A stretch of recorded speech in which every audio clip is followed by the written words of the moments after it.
class that's being taught this semester by myself. I'm John Canny, and Trevor Darrell is the other co-instructor. He's not here this week, but he'll be back next week, and he'll be actually giving the presentation next week.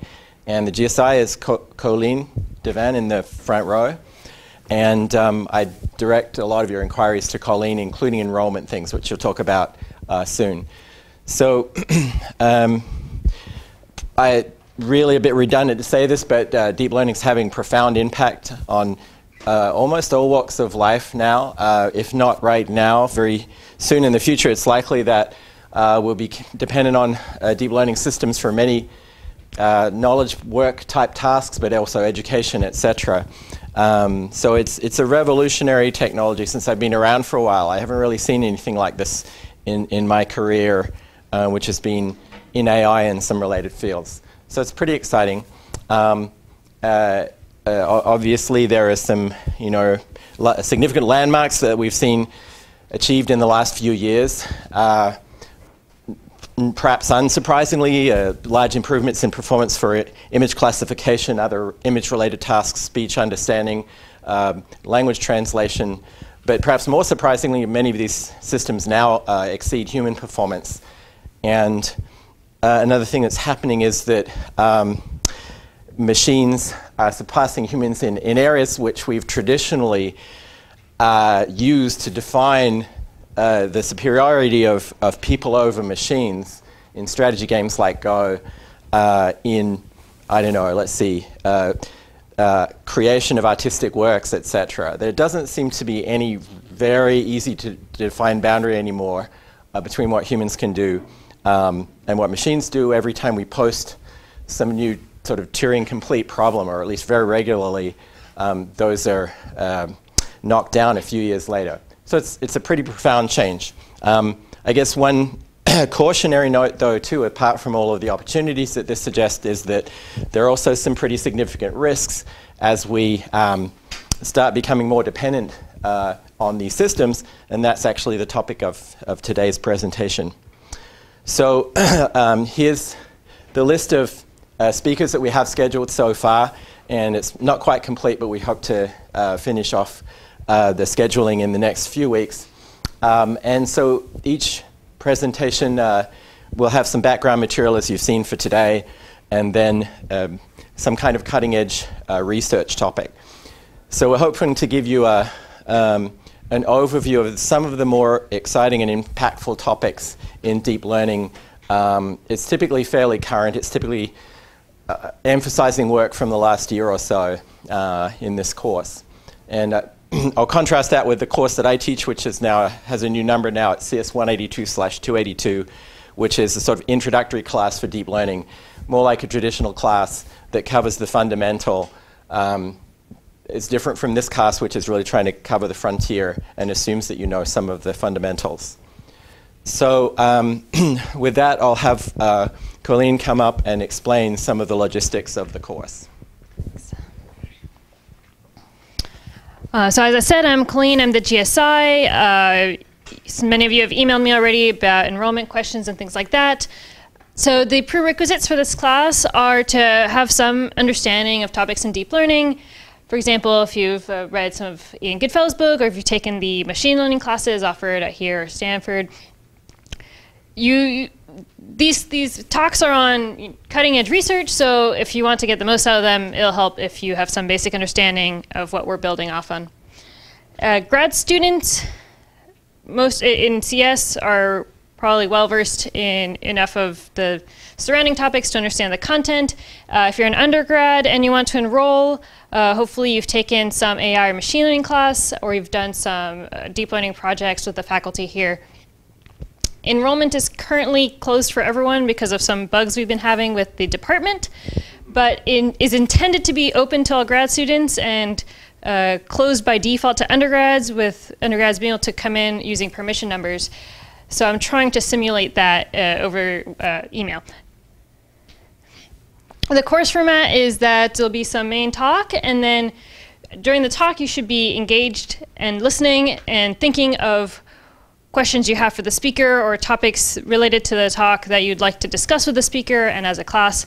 And so we're really hoping to get some participation from the students with the speaker and vice versa in order to have a nice conversation about the topic.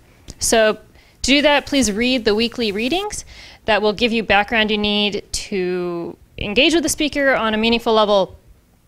And in order to grade that, will be this week excluded because it was the first week, but in the starting next week, there'll be questions that you have to submit by the Monday before the talk about the readings, things that you found interesting about the readings that you'd want to ask the speaker about, or questions you had about understanding the readings that you'll submit on a form that I'll be providing.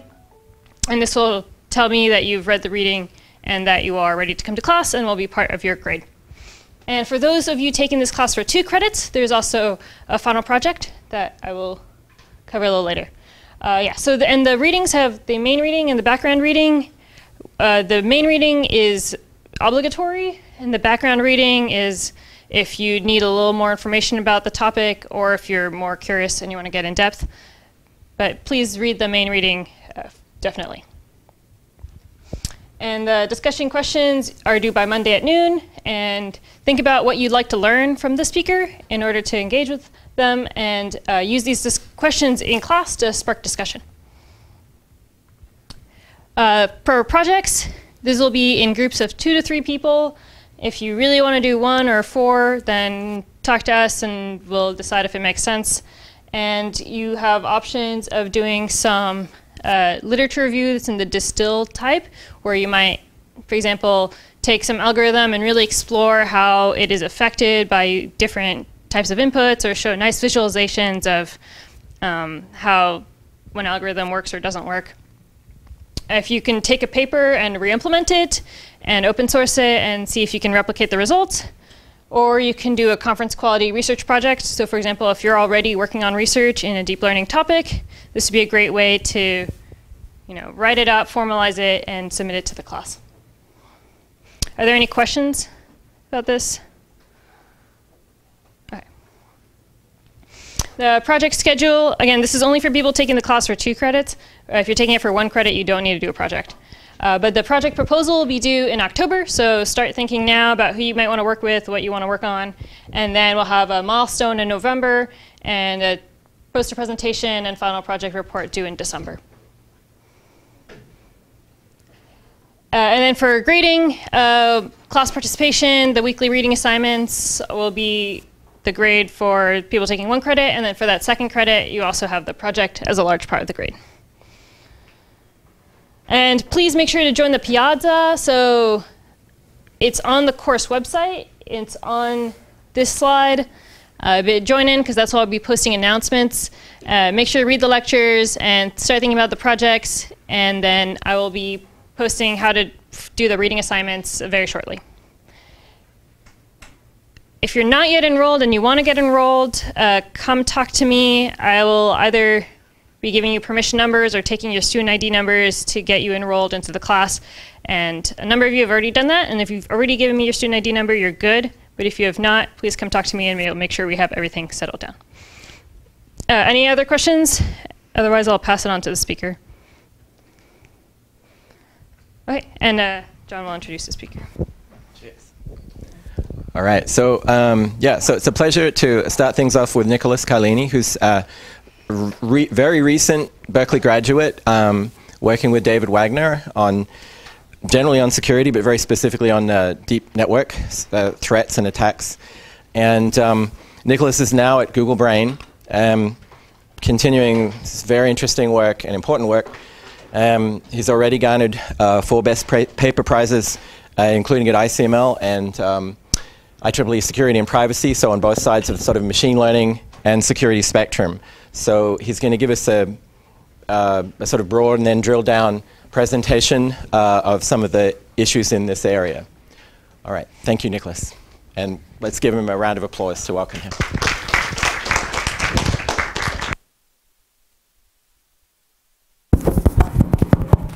Okay, hi. So I'm Nicholas. I just graduated, and now I'm at Google Brain. And I'm going to spend the next maybe hour and a little bit talking about security and machine learning. So the way I don't have 70 minutes of content. I could talk for 70 minutes if I wanted to, but I did not put 70 minutes of content in this. So I expect that you guys will ask me questions, and I'll sort of stop at various times and ask for questions. And please stop me at any time if you have them. I hate slides for lectures, so most of what I'm going to do is going to be writing. If you can't see me at any time when what I'm writing, everything is also duplicated in slides, so I can go back to that if you yell at me and say, like, your handwriting is terrible. So please do that if you actually can't read what I'm doing, because it's not useful otherwise. Okay, so with that out of the way, I'm going to talk about neural networks and security, and in particular, the robustness of some neural network defenses. Okay.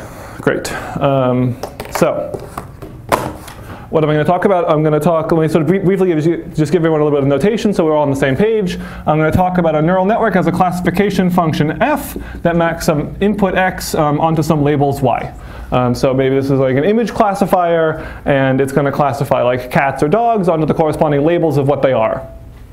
The way I'm going to write this is I'm going to say that f of x sub L is the probability of L under the distribution outputted by the neural network. The neural network has some parameters theta. I may omit this for convenience. These are what we learn. I'm going to basically write this. So let me see. So I'm going to define, because I'm going to use it several times, the neural network works by usually for classification having a softmax layer. So this is going to be softmax. And I'm going to write f sub z of x as the logits, this here being the logits of the neural network. These are mostly linear, but we get a probability distribution because we have it this way. And final piece of notation, I'm going to say that the classification of some input x is argmax over L of f of x sub L. Does all of this make sense? Just notation for all, we're all on the same page? Yes, good. Okay. So given this then, what is the problem of adversarial examples? So given this, the problem of adversarial examples says that if you give me an image x so that, so that c of x is equal to L, then for any t that I choose as an adversary, so I choose a t, and I can find x prime, so that c of x prime equals t. This is not terribly interesting alone because, like, you know, this just says if you give me a cat versus dog classifier, I can just construct an arbitrary x prime. What I'm going to say also is that x prime is approximately equal to x. So these two things are basically the same object, but the classifier assigns one of them one label and the other one an arbitrary of the label that I choose as the adversary. So this is the problem of an adversarial example. So this is sort of a little bit of formal. Let me sort of show you what's going on there. So this is an MNIST classifier, handwritten digits 0 to 9. This thing here is correctly classified by a state-of-the-art neural network as the digit 1. This thing here is incorrectly classified as a 0. Despite the fact that to all of us, these two objects look essentially identical. This one is a 0 to the same classifier, which reaches 99.4% accuracy on the test set. So this is the problem. It's not only true on small data sets, it's also true on big data sets. This is ImageNet. This image is classified correctly as a panda. This one here is classified as a gibbon, despite the fact that all we've done is we've changed the input by some very, very, very small amount. And this one, I think it was 0.007. So basically humans can't tell any difference. And not only is that just true, this one is only 57% panda, but this one is 99% gibbon. So the classifier is not only wrong, they're wrong in sort of a very, very specific, like they're very confident in their wrong decisions. Makes sense to everyone? Okay.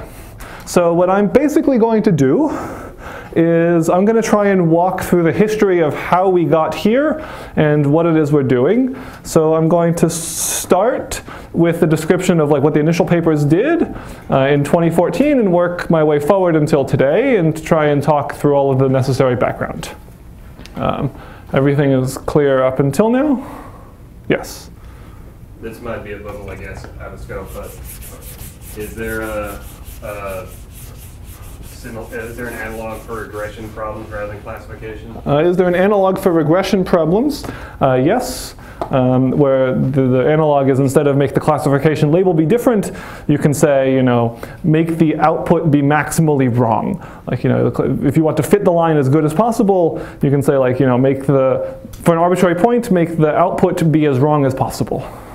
It's a little harder to define exactly what we mean by that, but there's some work. If you want afterwards, I can show you some papers that do this. Okay. So let me then start with, okay. So I'm going to start in 2014. And I did most of this already. I'll write this a little bigger. Okay, so this is the initial work was done in 2014, which sets out to find adversarial examples. And the way they define them is what we want to do is we want to minimize the distance between some normal input x and an adversarial example x prime, thank you, under some metric. What metric do we choose? We're going to choose L2 metric for no good reason. L2 metric is the standard root mean square Euclidean distance, and we're going to try and minimize the distance between these two images so that the classification assigned to x is not equal to the classification assigned to x prime. And you know also x prime is valid. This constraint is pretty easy. For images, this means something like discrete pixel values between 0 and 255, valid image. This constraint is the hard constraint. Because what we're doing here is we're evaluating a neural network in our constraints.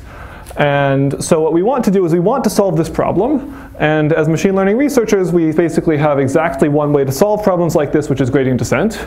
But we can't solve this problem with gradient descent with a very complicated constraint. We can solve things with complicated objectives. That's what we do when we do gradient descent over the parameters, but not over complicated constraints. Does it make sense why that's the case? Yeah. Could you add a penalty and then put it? Great, yes. So that's what we do. So the suggestion was add a penalty. So what we're going to do is we're going to get rid of this constraint and do the standard trick from convex optimization. And we're going to add some penalty where we're going to have some loss function L applied to the input x prime. Where the idea is that this loss function L is small when we're adversarial and large when we're not. So like small when they differ and large, small when they differ and large when they're the same. And this would let us make it have a setup that we can actually solve this. Because now we have no constraints and we can just solve with gradient descent. So specifically what I'm going to do is I'm going to say where my loss function L applied to x prime is going to be equal. So here's one candidate, which is essentially what this paper suggests. I'm going to look at this. So I'm going to basically assign the loss function to just be equal to the probability that the neural network assigns the input x prime, looking at the probability of specifically of the input label L. So what this means is that initially, if I set x equal to x prime, then the confidence of the neural network in this thing is high. And when I minimize this, if I could minimize these two terms simultaneously, what I would end up with is something that makes this small, which means the confidence on the original label very small. And so the neural network would not assign it that label L, it would assign it a different label L prime. Does that make sense? OK. So let's solve this. Let's see what would happen. So I'm going to draw some diagrams of sort of what would happen as we solve this, where on the x-axis I'm going to have sort of the image as we interpolate between x and x prime. So the question, yes? So where do we have the constraint that the ground truth label also hasn't actually changed? So why is the ground truth label not actually changed? There is no constraint that the ground truth label hasn't actually changed. The hope is that by minimizing the distance between these two things, for images in particular, if two images look identical to a person, then they shouldn't have different labels. Like if I can't tell what the difference between these two, they should in particular have the same label. So we are assuming that a small value of L2 norm basically means that the ground truth. Yes, good. That's an important point. The assumption here is a small L2 norm is going to make these images have the same label. That's the assumption. It turns out because we can do L2 norms that are ridiculously small, it holds true. But as you let the L2 norm grow, then that's not necessarily true for all cases. You could have examples of images that have, like, you can construct examples that are sort of artificial, but they require at least reasonably large L2 perturbations. For the L2 perturbations that I'm going to look at are like 0.001% or something really, really small. Essentially, a human can't even tell they're different. OK. So what I'm going to do is I'm going to look what happens if we try and solve this formulation. So I'm going to look on the x-axis what happens as we interpolate between here, between these two values. And now I'm going to show you a couple different things. So let's start off by looking at the distance function. OK, can people see this red? No. OK, yeah, didn't. OK, so bad color. OK, can you see this color? OK, so the distance function is going to grow this way. It just grows linearly as we move away. What would it look like if we look at this loss function L? The loss function L is going to look something like this. Okay. Does anyone know why it looks like that?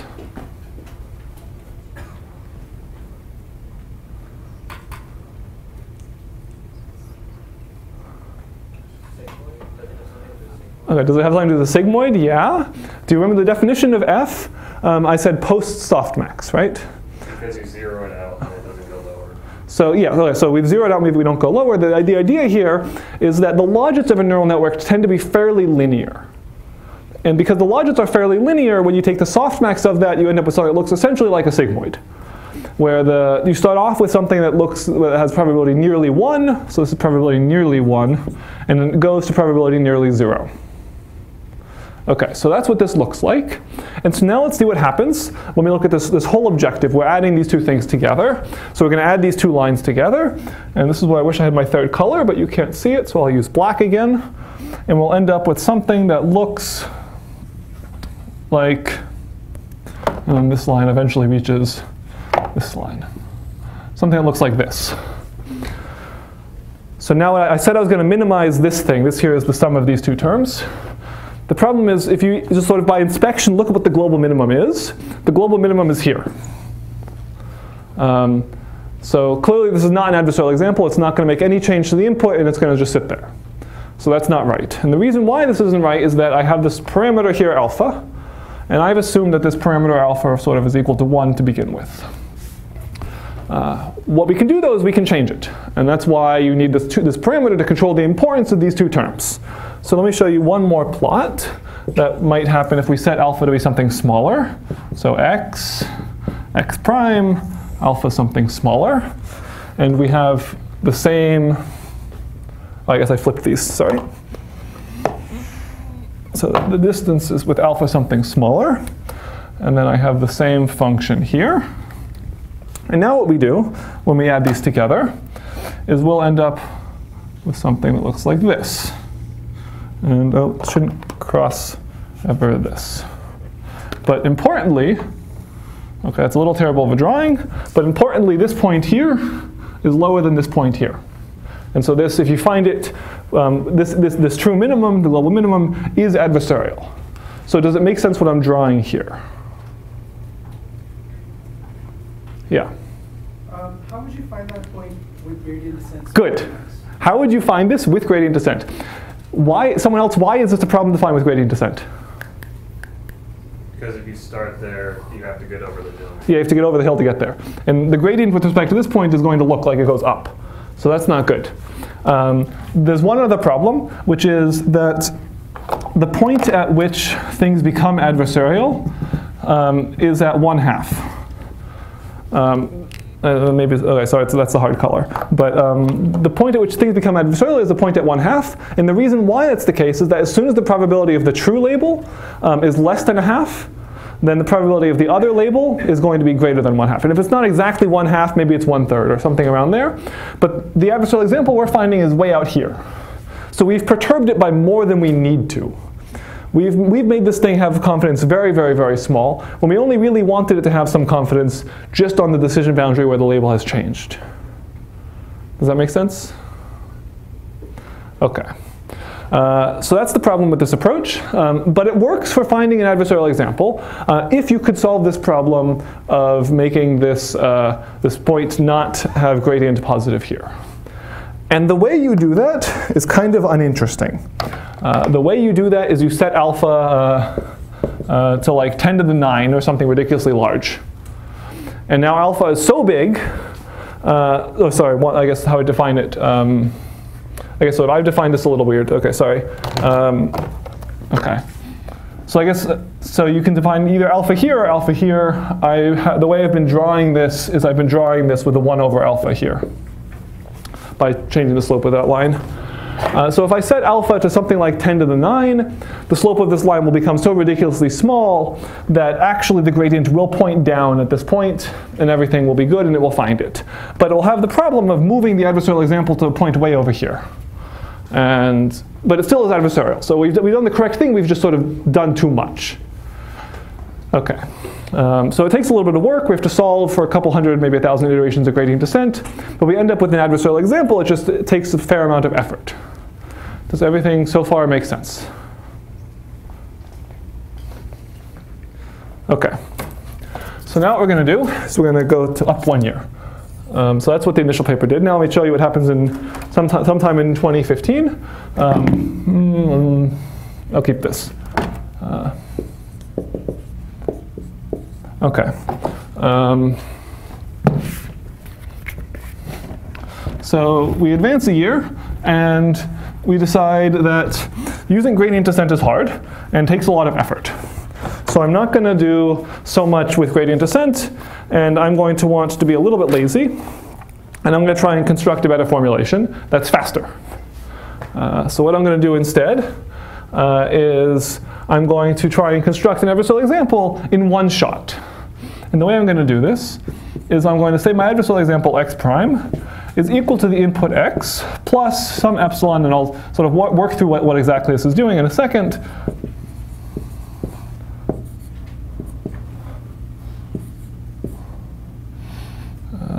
The loss function applied to f of x.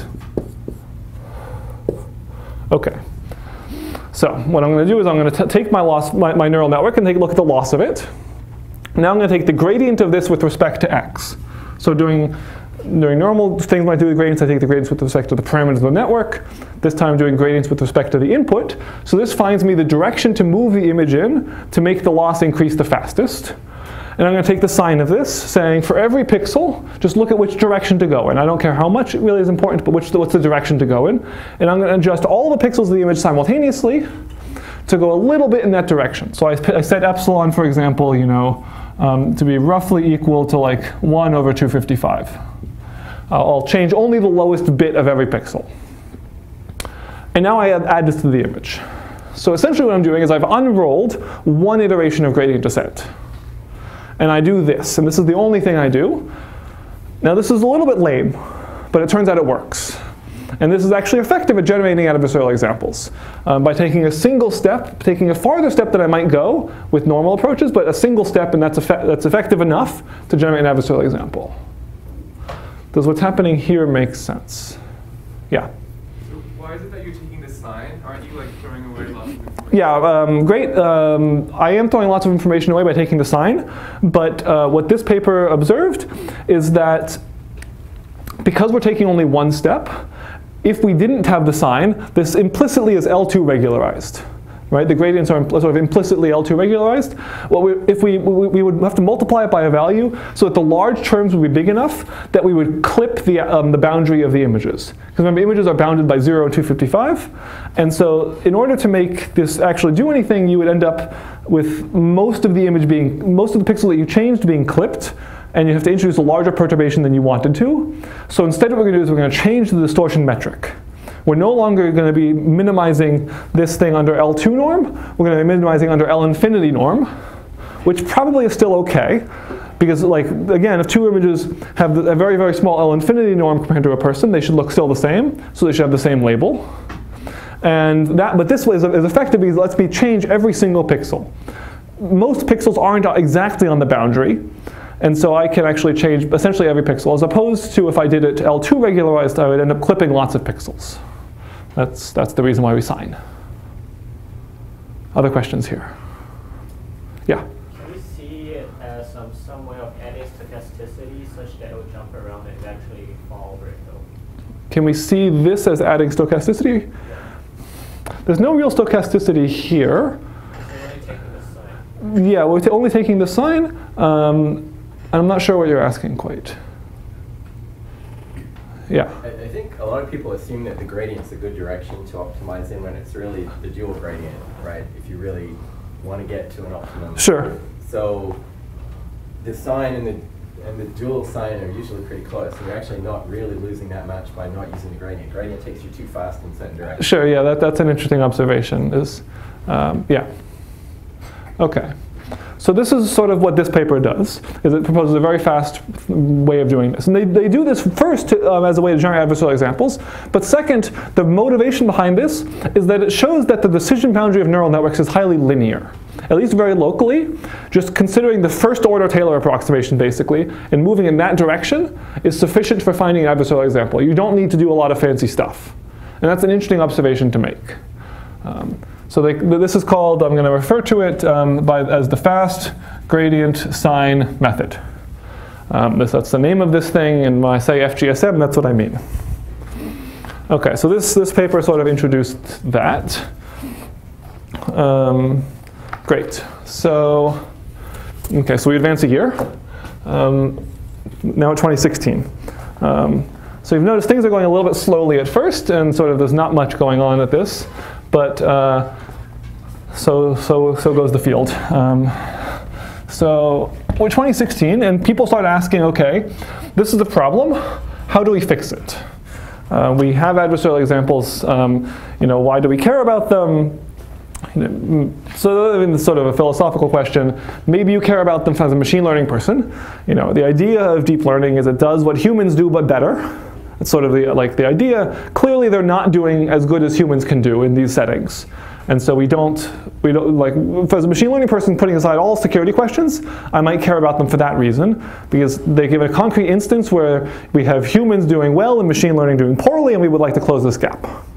On the other hand, if you're a security person, you might say, okay, I don't care about the machine learning reasons, but what I care about is I care about actually attacking systems.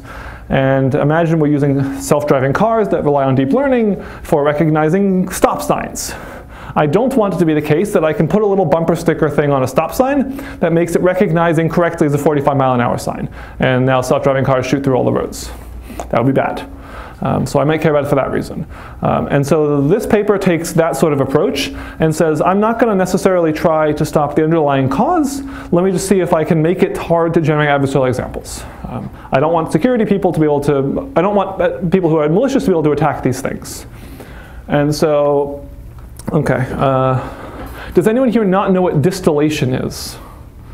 Okay, I see at least one person, so I'll explain it then. Okay, so the idea of distillation is we're going to take some big neural network and we're going to train it, and we're going to sort of distill the knowledge into a smaller neural network.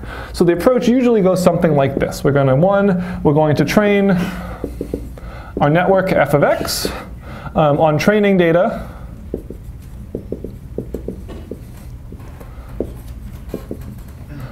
x and labels y. 2, we're going to generate y prime is going to be equal to f of x for x in big X. And 3, train g of x on x y prime. Okay, so why do we do this? Well, it turns out that the knowledge that this big neural, so first we say, this is called the teacher, this is called the student. Usually the teacher is bigger than the student.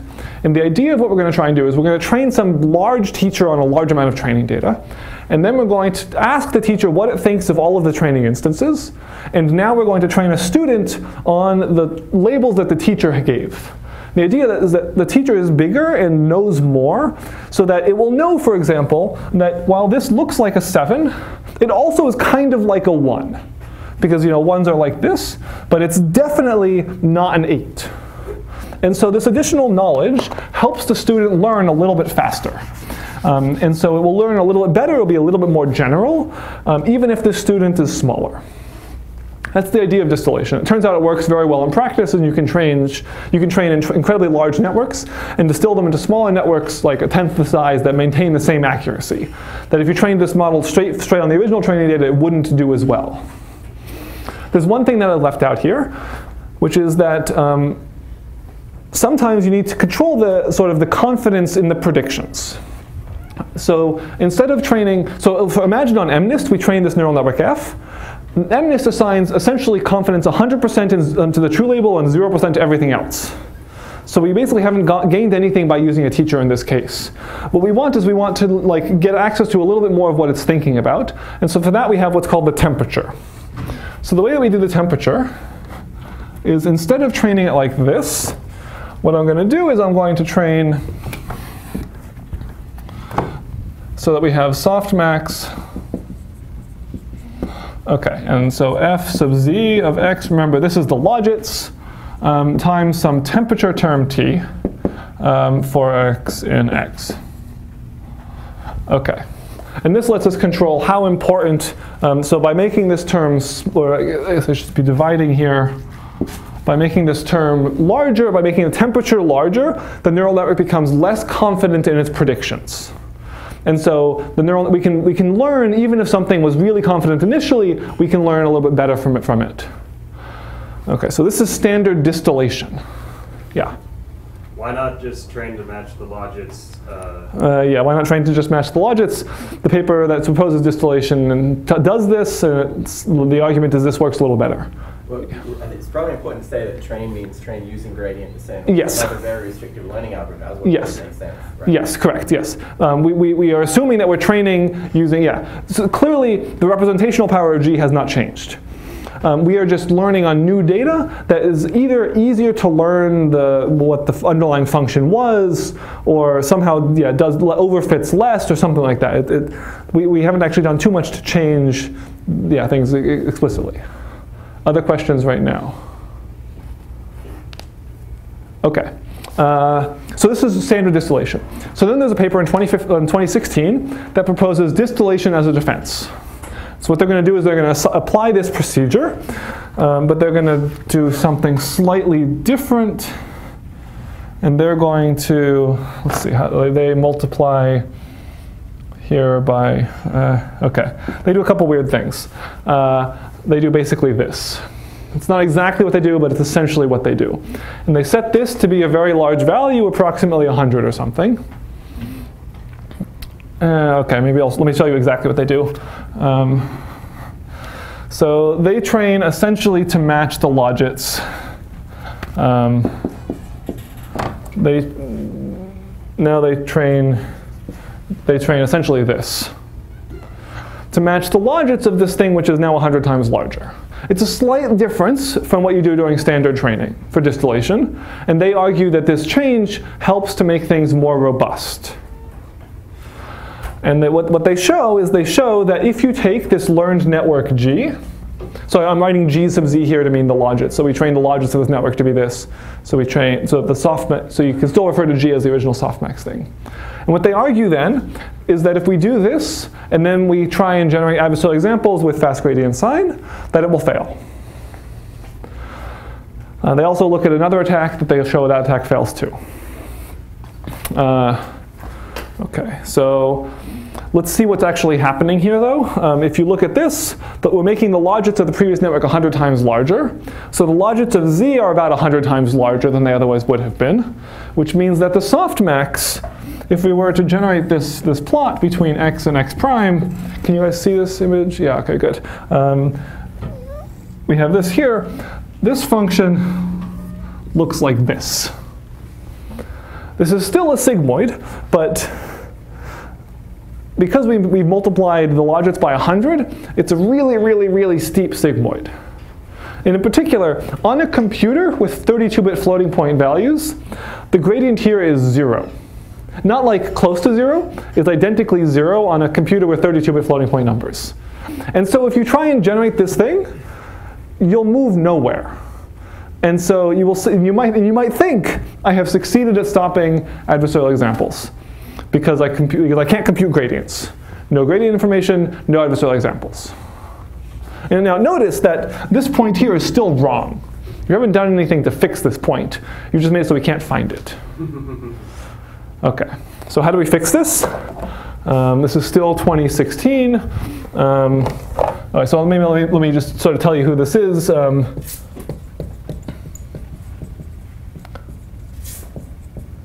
So this is by Goodfellow et al. This is Paperno et al.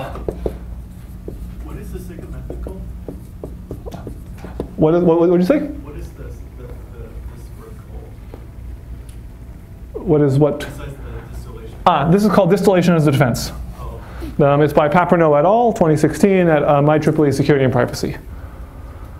Yeah. Does it also get difficult to train the network because of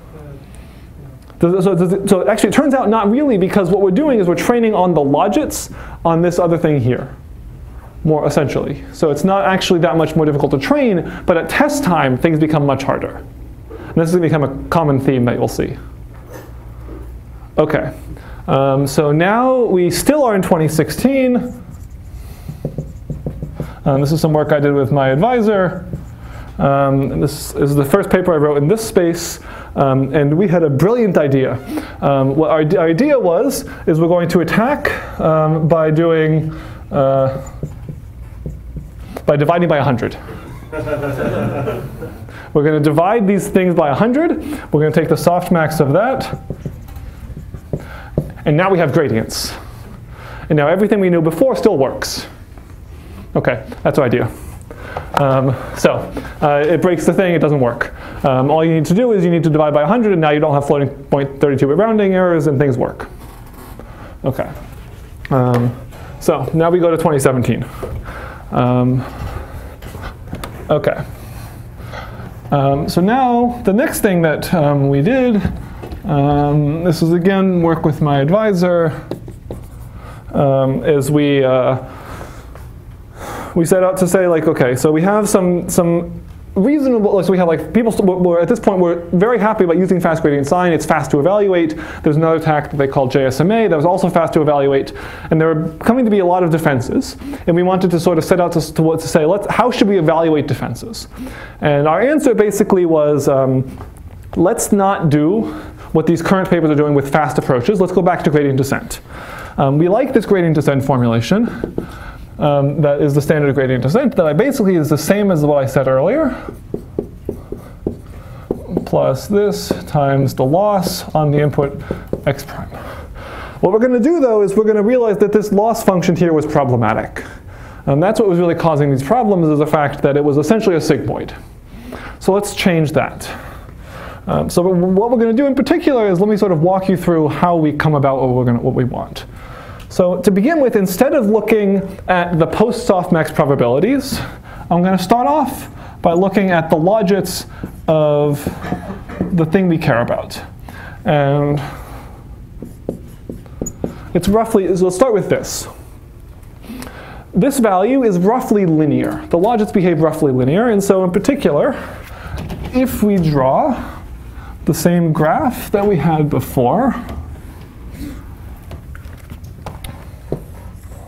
then the distance would grow this way, the logits would roughly decrease, and so hopefully we end up with some function when we've added these two things together that's roughly like this. And so at least it will find an adversarial example. The problem is it essentially keeps going this way mostly forever. And it will just get arbitrarily small, and you'll find something which is even more confidently classified as the wrong class, but we don't care too much. We just want something that's adversarial just on the decision boundary. So I'm going to add one more term to this, and the other term I'm going to add, actually, sorry, I'm going to do two things to fix this. So the first term I'm going to need to add is that this thing wants to be small. I want to make the confidence in the true label very small. I want to make the confidence in the next most likely label to be large. So the way I'm going to write that, max t not equal to L, f sub z of x t. OK. Okay, so what this term here represents is the confidence in the next most likely label. So initially we have maybe the most likely thing is cat, and the next most likely thing is dog. We want to make cat less likely, and the next most one dog more likely. So we want to make these two things change. And the final thing I'm going to do is I'm going to take the max of this with 0. Okay, so this is a little bit ugly. So why am I taking the max with 0? Because once I reach the decision boundary, where the new label of dog is more likely than the label of cat, I don't want to get you any gain. I want to make sure that what you do at this point is the only thing that you do is you stay flat, that you get no more gain from moving further. You only get penalized by moving farther from the distance term. And now, if I were to look at these two things, what I would end up with,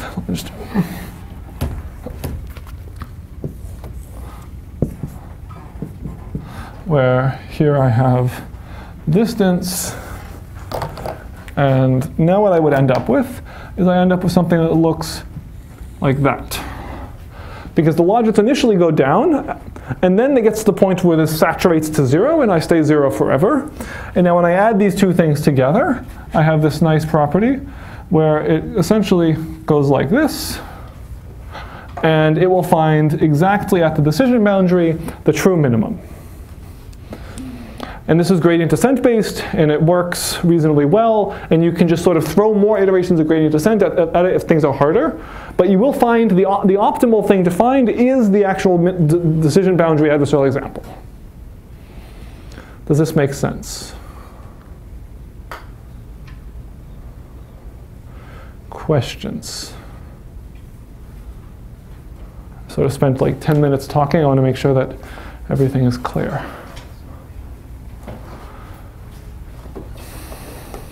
Okay, so this was 2017, like March or something.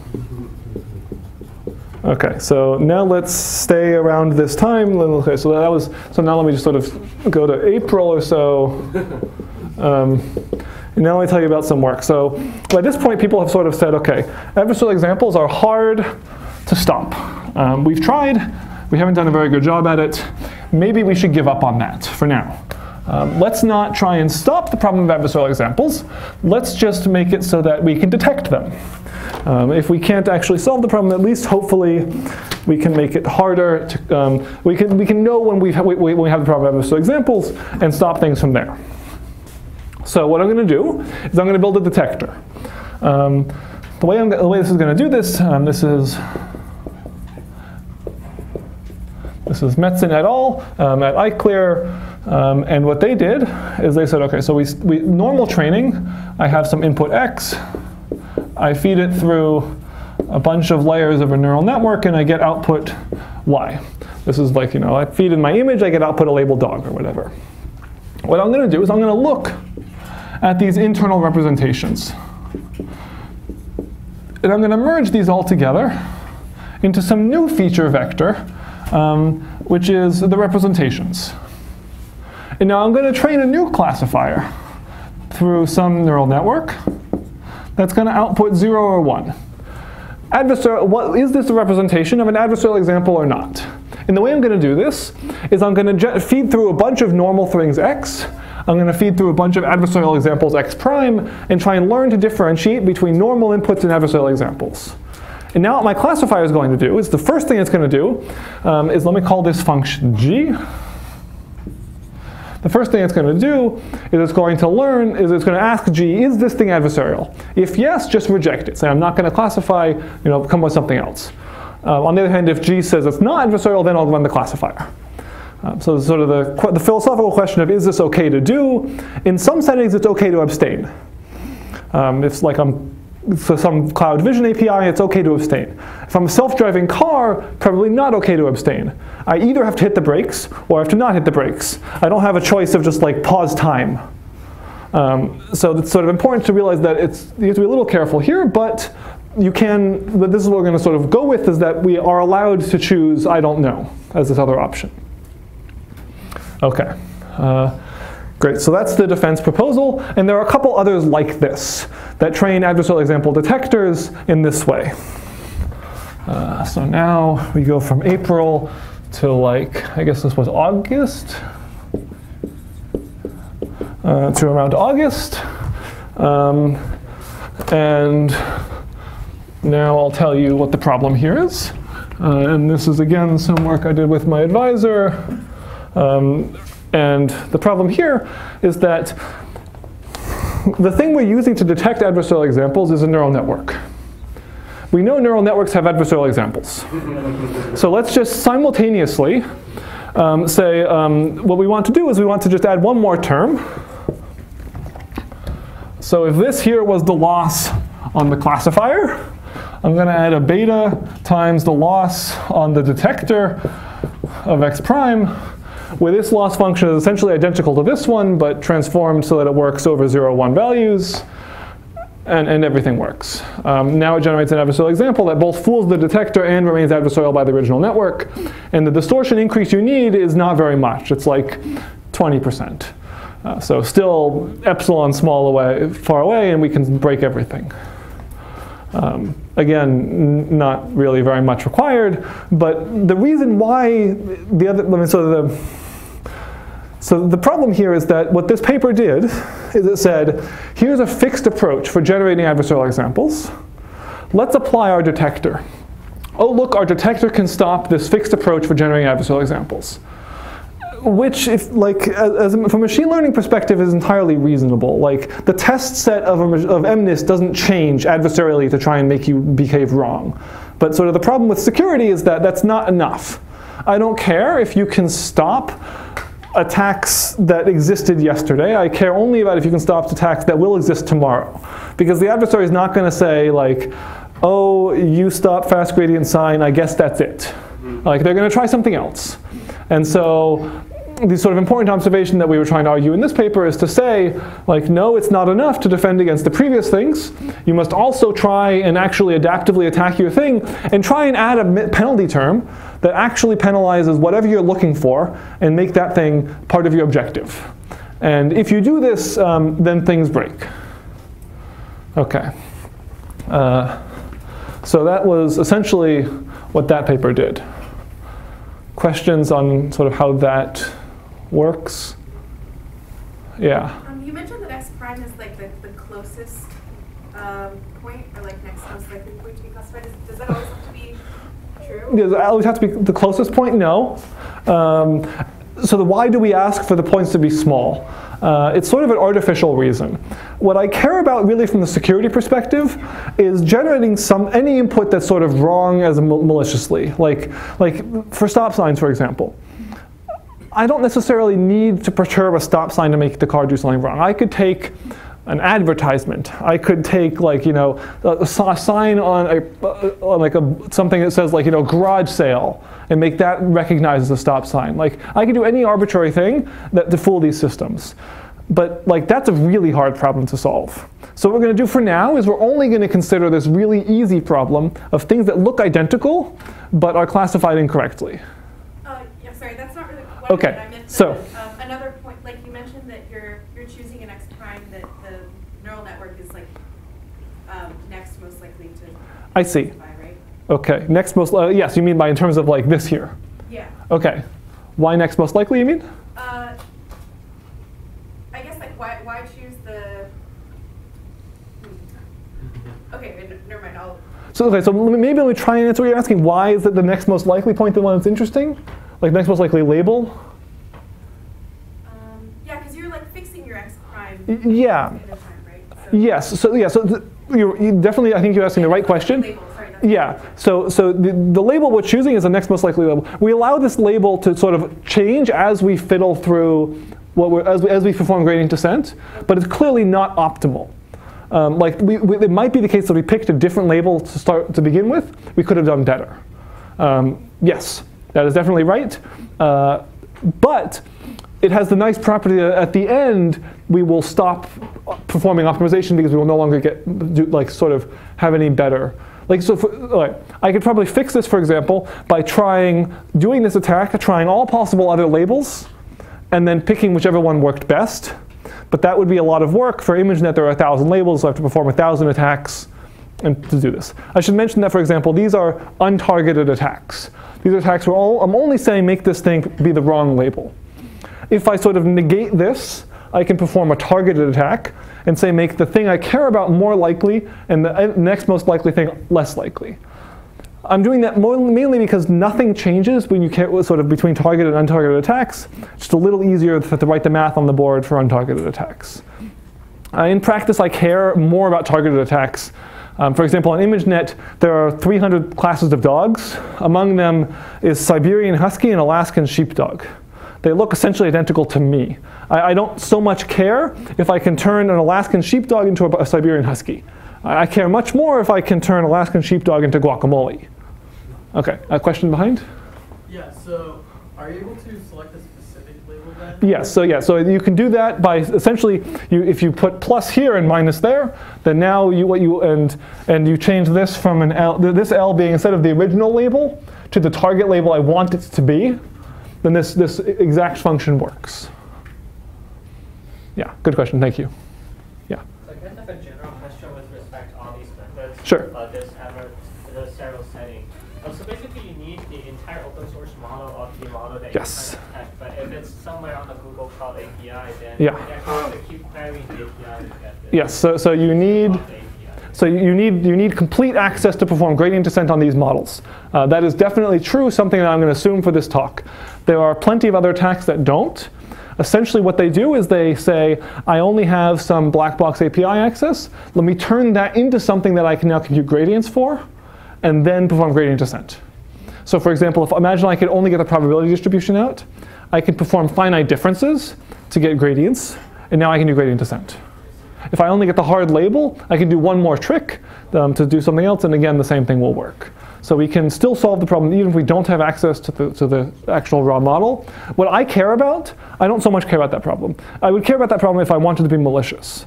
But what I care about is more asking the question, are these things robust? And robustness is sort of a property of either true or not.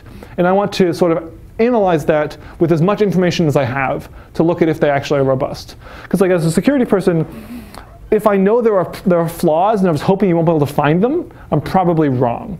What I want is I want there to not be flaws. And that's sort of why I care about that. But there are plenty of good reasons to care about the setting you're considering of the black box model where I only have access to the APIs. OK, so now let me stay in 2017 August and tell you about the next paper. Who was this one by? OK, this one's by Meng et al. And this paper is going to do something slightly different. It's going to ask the black box question. And it's going to say, well, this was all hard, and the reason why it was hard is because we only had this white box access. Let's say that imagine we could hold something secret. As an adversary, I'm going to hold secret an autoencoder. OK, does anyone not know what an autoencoder is? OK, I see a couple. OK, so what I'm going to do with an autoencoder is I'm going to map some input x to some small vector z, and then I'm going to map that small vector z back to an input x tilde, where the idea is that x is approximately equal. So these two are approximately the same thing. So basically, I learned to compress the thing into some small representation and map it back onto the whole thing. So for example, the reason this is useful is we assume that this is sort of learning a good set of features for the object. In particular, this thing is probably going to be a canonical output that I'm learning. So what this paper proposes,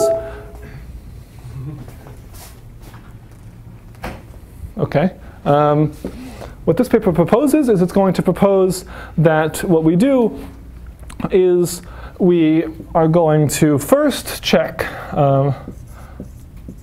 does AE of x approximately equal x. Because we trained this on clean data, this is going to be true for all of the clean data. They will be approximately similar. In particular, the way we phrase this. OK, the way we phrase this is we say, is this less than some epsilon? And if this is less than some epsilon, then we report, yes, this is good, and then we classify it. And then what we do is that we don't classify the input regularly. We classify the auto-encoded version of the input. And now what I'm going to do is I'm going to hold these autoencoders, I'm going to hold this autoencoder private. I may not be able to hold the complete classifier private, but maybe I get to assume that this autoencoder I've held is private, and I can like retrain one of those new ones like every day or something. And so we're going to assume the adversary doesn't have the autoencoder, but does have the classifier. Okay, so what do we do? Okay, so what we do here is essentially this is the detector. This is the first thing to note. This is the way that it detects if we have adversarial examples. But I don't have access to the detector itself. So I'm not changing the date because we're still in 2017 August. And again, this is work that I did with my advisor. And so what we do here is we change the detector. And we, again, sort of do a simple thing. We're going to take the expectation over what? We're going to take some, I'm going to train 20 detectors on my own that are not exactly yours, but I'm training the same way that you're training yours.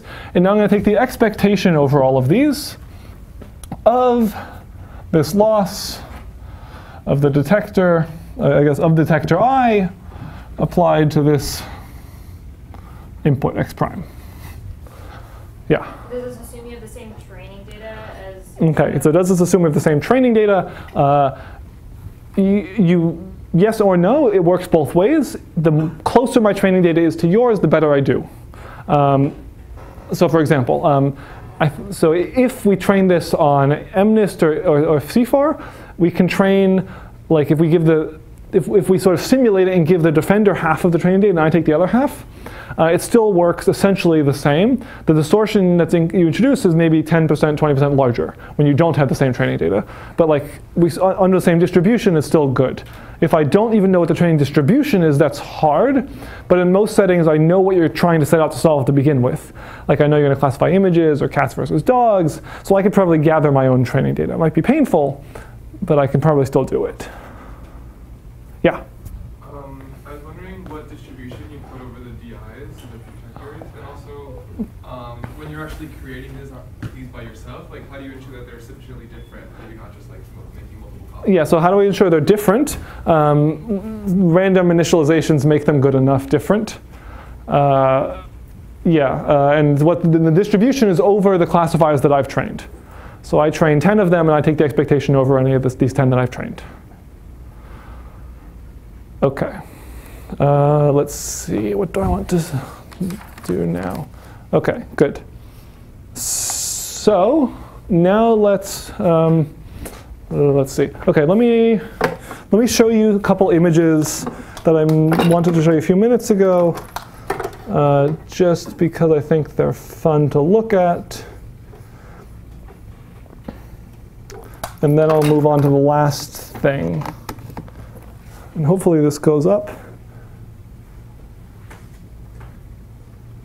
If it doesn't go up, then yeah, OK, good, it does. OK, so I'm going to show you here is I'm going to show you a plot of the decision boundary of a neural network. So the way that it's going to go is I'm going to show you a plot where I have a random direction here and a random direction there, and I'm going to look at what is the label of the classification. So for example, this here is like an image of some CFAR of a dog. This is an image of a dog with noise added. This is noise added in a different direction. And I'm going to sort of look at linear combinations of these things. So when I look at the decision boundary, I get something that looks like this. We start off with this blue region, everything being correctly classified as dog. And then I've added a fair amount of noise to these images. So this is something else. I don't remember what this one is, but this one was boat. So it becomes wrong as you add a lot of noise. Now I'm going to do one more thing and extend this two-dimensional plot to be three-dimensional. And the way I'm going to do the third dimension is I'm going to show you what the loss function that is at that value. OK, so first, is it clear what I'm doing? I'm showing the decision boundary by colors, and the height here is the loss function value, where initially it's sort of very confident that it's correctly classified, and as we move away, the confidence decreases until we switch the labels. So if I sort of just spin this, you'll notice essentially it's nice and linear. This is sort of the thing that I told you was true, that as you move away, the values decrease fairly linearly. On the other hand, if I change this to instead say adversarial direction this way, not random direction, but a direction to the nearest adversarial example, you see that the distortion you have to introduce is very, very, very small. And if I show this visually, you'll see that at least in this axis it looks random, this is like the same as before. But in the other axis, what's essentially happening here is the loss just completely falls off a cliff. And this is sort of the problem of an adversarial example, is that in most directions things behave normal, but in some directions we have this loss that just completely drops because we have, in CFAR we have several, like almost several hundred dimensions. On ImageNet we have hundreds of thousands of dimensions. And on most of them things can behave well, but on some of the dimensions things behave very poorly. So that is sort of visually why this problem is hard with the loss function of neural networks. Okay, that's the one figure I wanted to make sure I showed you. Yes, question? Do you have a publication about this? No, but maybe I will in a little bit. I haven't just started writing it, but yeah, I'm thinking of like this sort of, I've shown this image a couple times. Yeah. Okay. Well, maybe I'll talk to you after. Sure, yes, yeah, no, when I have time I will try and put something about this, but the problem is it's not like this is not a brilliant paper. It's like, oh look, here's a pretty image, which is like nice for lectures and things, but yeah, right, anyway. Okay, how do I flip the light? This is the top button. Okay, thank you. Oh wait, this goes back. Okay. Okay, so that's the one image I wanted to make sure I showed you guys. So now let me show you the last thing. So the last idea that, okay, so now let's skip a little bit, and we'll go to 2018, like March. And there were a bunch of papers proposed that all do a similar thing. And what they all do is they say, not all of them, but many of them have this type of structure. I'm going to take my neural network and I'm going to split it into two phases. I'm going to take my input x and I'm going to run it through some preprocessor. Okay, so I'm going to run it through some preprocessor. And then I'm going to take this and I'm going to run this through my neural network, and then I'm going to get output labels y. This preprocessor does whatever you want, arbitrary, complicated function. JPEG compression, discretize the input, I don't care. Run it through an autoencoder, just an arbitrary thing. Doesn't have to be differentiable. It can be written in MATLAB, some of them are. Like, I really don't care what it does. The thing here, though, is it's important to note we can still train the neural network. Because what we care about for training is that we can compute the gradient going this way with respect to the weights theta. And we can do this. The input just changes from x to the preprocessor applied to this input x. But the thing here that's hard is we can't compute the gradient here with respect to x, because this is a nasty function. And so now we say, okay, great, we've broken gradient descent again. Now we stop the problem. I mean, by this point, you shouldn't believe the defenses, but this is what they claim. There were several of them that did essentially this. So let's see. So there was one. Okay, so Gu et al. Says, okay, JPEG compression. That's a nasty function you don't want to invert. Another paper said, let's call this thing quilting. Let's split the image up into a bunch of patches and like do k-nearest neighbors on the patches into the training data and some ugly function like that. There's another paper by Buckman et al. Which does thermometer encoding.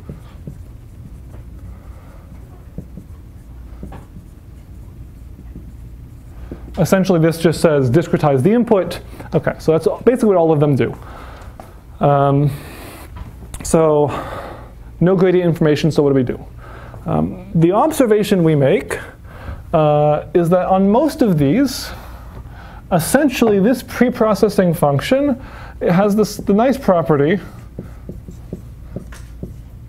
that it's essentially the identity op. You know, like JPEG compression doesn't change the image by too much. Image quilting doesn't change it by too much. Most of the cases, that's what we're doing. We're trying to pre-process the input in a way that keeps it the same but loses the adversarialness of the image. So what we're going to do, is we're going to cheat. That's basically what being an attacker does.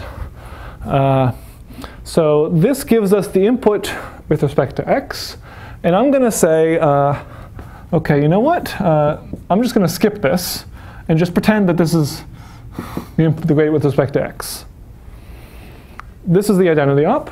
So mathematically, this makes sense, sort of. Because if you think about what we're doing actually here, we're taking the gradient with respect to x of f of x evaluated, OK, let's call this thing x hat, evaluated at the point x is equal to preprocess. Like this is what we're computing at this point. We said, though, that this is essentially equal to that. And so it makes sense, because what we end up wanting is we want the gradient with respect to x of f of x evaluated at x is equal to x hat.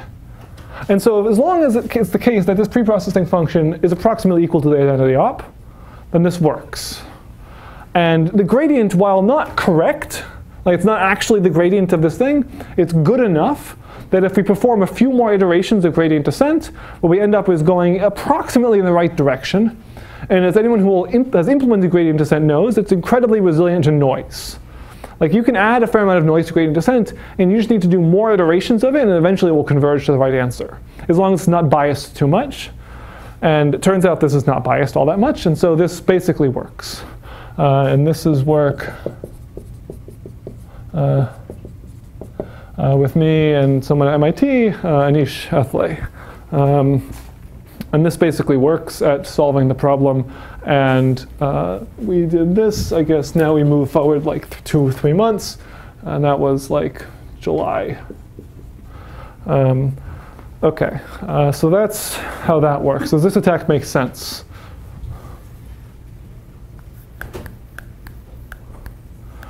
OK, let me then show you the last thing, which is a defense that so far has not been broken, but doesn't make all that strong claims.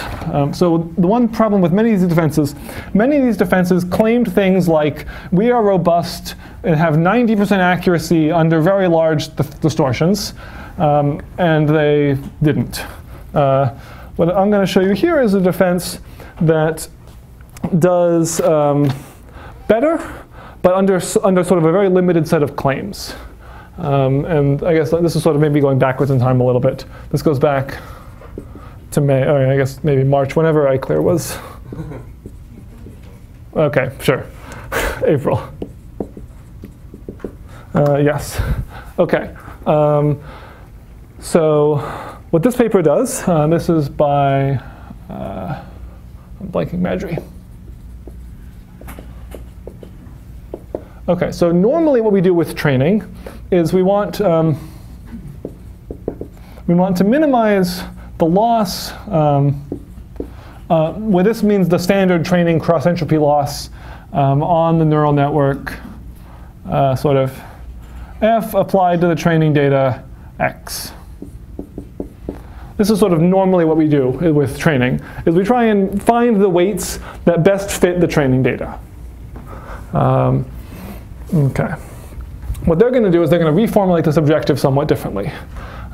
We want to now do, we still want to find the best weights theta, but let me make sure I get this right. Yes, good.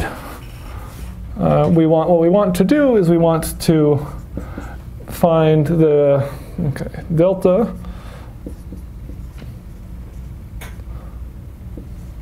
I want to find the best answer for the loss applied to f of x plus delta. OK. So what they're doing here is we're first trying to find the worst way to maximize the loss under some delta bound. This is the process of finding an adversarial example. I want to find an adversarial example here, and then I want to say that what we're doing is we're finding the parameters that best do this. Sort of the math is a little, this is the justification, this is robust optimization. In practice, what we do is we generate a network, we generate a bunch of adversarial examples. We train the network on the adversarial examples, we generate more adversarial examples. We train the network on the adversarial examples, and we generate more adversarial examples. And we repeat this process back and forth and back and forth and back and forth forever until the thing converges. And when it converges, it turns out that what it learns is basically to stop the approach that we've used to generating those adversarial examples and make it so we can't do that. But it does it well. If I use the same approach, and as long as my approach is fairly good, and in particular, so far no one has done better than gradient-based attacks, then what I end up with is a network which is robust under the distortion that I've defined, under whatever this delta that I can change is, under the same distance metric that I've defined. If I change either of those, things fail, but at least as long as I keep within the ball that I've defined, things actually work. Yes, question? What is the delta? Yes, it depends on whatever you want. In this case, I've defined it, sorry, I didn't tell you what the notation was here. This is the L infinity perturbations of a size at most epsilon. So I change each pixel by at most epsilon. Okay. Let me show then one more. Third one. Okay. Let me show you one more figure that does, okay, this is what the loss surface looks like when you apply adversarial training. This is the standard two random directions thing. And what you'll notice in particular is that it looks much nicer. It's sort of very flat, very smooth, and everything is essentially good. But more interestingly, this is the adversarial plot, where on this axis here is the random, and this axis here is the adversarial. And you'll notice that an adversarial example still does exist, but it's much farther away, and the gradient actually looks nice. And so I'm pretty sure that what it has found is actually the best adversarial example, and it hasn't just like hidden the adversarial example in some weird pocket away from me. So this is a defense that I believe is effective for the time being. It would be interesting if you could do better than this. I have like 3 minutes left, and so let me tell you one last thing. Let's see if I can get this to work. Okay, so this is I've been talking about images exclusively up until now, mainly because they're easy to show, like people look like them in papers. Let me show you that you can do this on audio too. So hopefully I'm going to play something. Now I would drift gently off the dreamland. Okay, so this recognizes correctly as now I would drift gently off to dreamland. This is sort of good. I'm going to do speech recognition. Now I'm going to play another phrase. Now I would drift gently off the dreamland. Okay, so clearly you could hear noise. There was definitely noise, but it still was definitely the person saying, now I would drift gently off to dreamland. So what does this recognize as? It was the best of times, it was the worst of times, it was the age of wisdom, it was the age of foolishness, it was the epoch of belief, it was the epoch of incredulity. Which is obviously wrong, if for no other reason than there were just too many words here. But again, we can fool these things sort of in arbitrarily bad ways and make them produce these misclassifications. Yeah. What is the model? The model is deep speech, which is this recurrent neural network to do automatic speech recognition as implemented by Mozilla. Does it operate directly on sound? So it operates, this one takes in the MFC vectors, if you know what those are. But it wouldn't really matter if it didn't. And do you perturb before MFC or after? I perturb before the MFC. I do the raw pixel, and I implement a differentiable MFC. Yeah. Okay. Let me skip all of this and just go to the end and ask. I guess we only have like maybe a minute, but are there any other questions? Yeah.